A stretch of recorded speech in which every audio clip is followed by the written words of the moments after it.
Hello my dear second students, ఈ video మీకోసమే. మీకు సెకండ్ ఇయర్లో క్వశ్చన్ నెంబర్ 9లో పద్యభాగ ఏకపద సమాధాన ప్రశ్నలు అడగడం అనేది జరుగుతుందన్నమాట. ఈరోజు టాపిక్లో మనం పద్యభాగ ఏకపద సమాధాన ప్రశ్నలు క్వశ్చన్స్ ఏంటి, వాడి యొక్క మీనింగ్స్ ఏంటి, షార్ట్ కట్ ఏంటి అనేటువంటి విషయాలన్నింటినీ కూడా మనం ఈరోజు టాపిక్లో తెలుసుకుంటాం అన్నమాట. మరి నా వీడియో కనుక మీకు నచ్చినట్లయితే లైక్ చేయండి, షేర్ చేయండి, సబ్స్క్రైబ్ చేసుకోండి, మీ ఫ్రెండ్స్కి త్వరగా పంపించండి. ఓకేనా? సరే, అయితే మనకి క్వశ్చన్ నెంబర్ 9లో ఇస్తారన్నమాట పద్యభాగ ఏకపద సమాధాన ప్రశ్నలు. ఓకేనా? చూద్దాం. ఇప్పుడు ఏమని అడుగుతారంటే, రనే రామేణ కహ హతః. రనే రామేణ కహ హతః అని క్వశ్చన్ అడుగుతాడు. అడిగితే మనం అప్పుడు రనే రామేణ కరహ హతః అని ఆన్సర్ రాయాలి. రణం అంటే యుద్ధం. యుద్ధంలో రాముని చేతిలో ఎవరు చంపబడెను అని అడిగితే మరి రనే రామేణ కరహ హతః అని రాయాలి. యుద్ధంలో రాముని చేతిలో కరుడు చంపబడ్డాడు. ఓన్లీ కరహ అనేటువంటి పదం రాసినా సరే మనకి మార్క్ పడుతుంది అన్నమాట. ఓకేనా? నెక్స్ట్ మనకి పరేషాం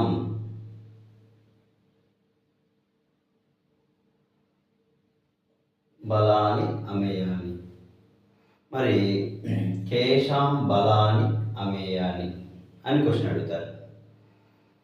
ఎవరి యొక్క బలములు తెలియనివి అని అడిగితే మనం పరేషాం బలాని అమేయాని, ఇతరుల బలములు తెలియనివి అనే ఆన్సర్ ఇవ్వాలన్నమాట.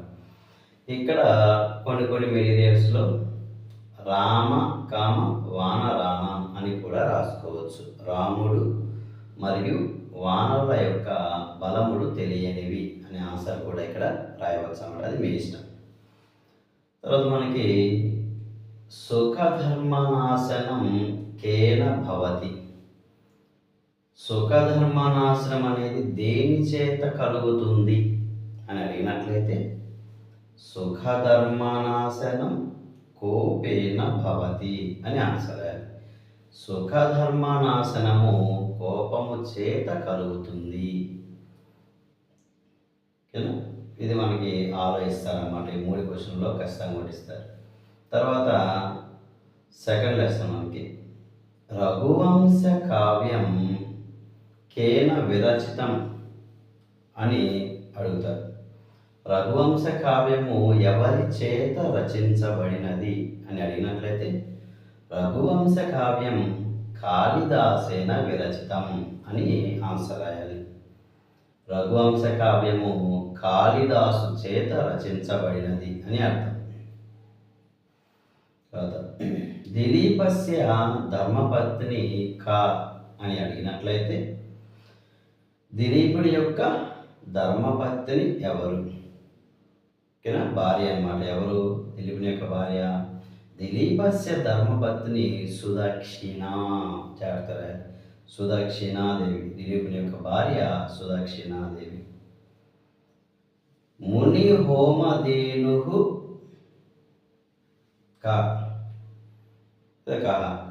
మునిగారి యొక్క హోమధేనువు ఎవరు అని కనుక అడిగినట్లయితే ముని హోమధేను, ముని యొక్క హోమధేనువు నందిని అని రాయాలి. ఇంకా థర్డ్ లెసన్లో ఇది ఆలోచిస్తారు. ఈ మూడిలో ఖచ్చితంగా ఒకటి వస్తుంది అన్నమాట. తర్వాత ఈలో అన్నమాట సర్వత్ర కా పూజ్యతే.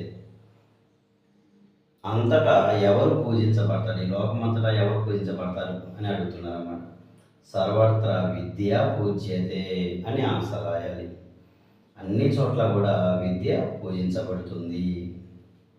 తర్వాత యావజ్జీవం కహ దహే అని అడిగినట్లయితే యావజ్జీవం జీవితాంతము తల్లిదండ్రులను ఎవరు దహించి వేస్తారు అని క్వశ్చన్ అడిగినట్లయితే యావజ్జీవం జడహ దహే, జీవితాంతము మూర్ఖుడు తల్లిదండ్రులను దహించి వేస్తాడు అని ఆన్సర్ ఇవ్వాలన్నమాట.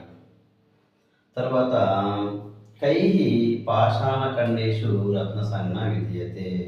మరి ఎవరి చేత రాతి ముక్కలయందు రత్నాలు చూడబడుతున్నాయి అని అడిగినట్లయితే మూఢైః పాషాణఖండేషు రత్నసంజ్ఞా విధీయతే అని రాయాలి. మూర్ఖుల చేత మాత్రమే రాతి ముక్కల యందు రత్నములు తెలపబడుతున్నాయి, చూడబడుతున్నాయి అనేటువంటి ఆన్సర్ ఇవ్వాలి. సో ఇవి మీకు 3 లెసన్కి సంబంధించినటువంటి ఏకపద సమాధాన ప్రశ్నలు. నెక్స్ట్ వీడియోలో ఇంకో 3 లెసన్కి సంబంధించినటువంటి ఏకపద సమాధాన ప్రశ్నలు ఇవ్వడం అనేది జరుగుతుంది అన్నమాట. ఈ వీడియో చూసి ఇవన్నీ కూడా